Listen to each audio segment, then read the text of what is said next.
Hi there everybody, it's Sam here, and I'm going to do a book review for Da Vinci's Tiger by Elliott, and I really enjoyed this book. I'll start off by reading the synopsis on the inside. The beautiful witty daughter of a wealthy family, Ginevra de' Benci longs to share her poetry and participate in the artistic ferment of the Renaissance Florence. But she is trapped in an arranged marriage in a society dictated by men. Expected to limit her creativity to household duties, when charismatic Venetian ambassador Bernardo Bembo arrives in Florence, he introduces Ginevra to a dazzling circle of patrons, artists, and philosophers, a world of thought and conversation she has yearned for. She is attracted to the handsome newcomer, yet conflicted about his intentions.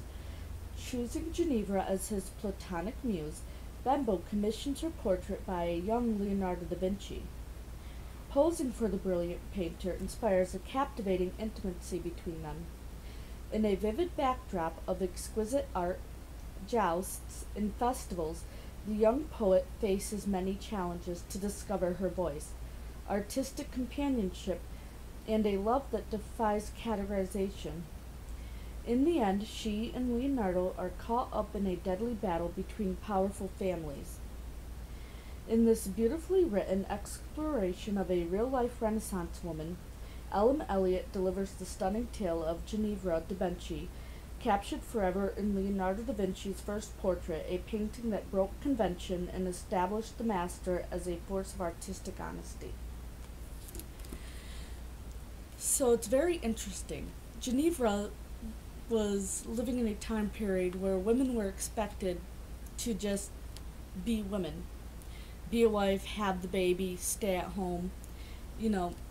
They most likely wouldn't have been allowed to read much or have a mind of their own. The man was kind of keeping them down. But Ginevra wouldn't have any of that, so I really liked her character.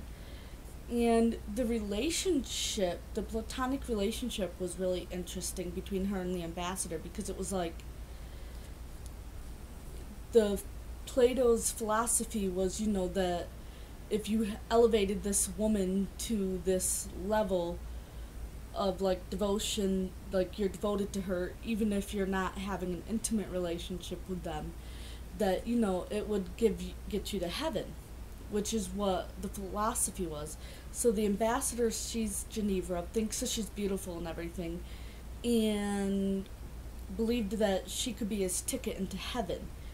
So usually these women that were chosen as platonic muses, they would be showered with gifts from their admirer and had portraits done of them and everything like that. So it was interesting that she was married, because the husband actually agreed to this because he believed that it could help their social standing if they played their cards right.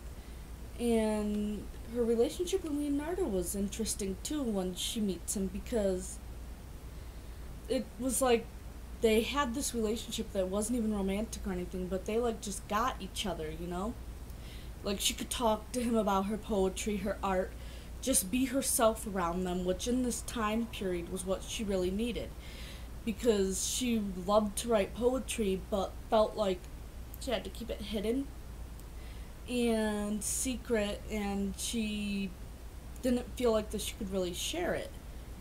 And she wanted to enter this world of art and philosophy and poetry and everything, but kind of felt like that because she was a woman that she couldn't. And what made the portrait interesting is she and Leonardo decide that instead of doing a sideways silhouette portrait, that they would have her facing forwards, which was kind of a bold move back then, because she would be looking directly at the person that was viewing the painting. Usually a woman's portrait was done off to the side or as a silhouette, so she wasn't directly looking at the artist.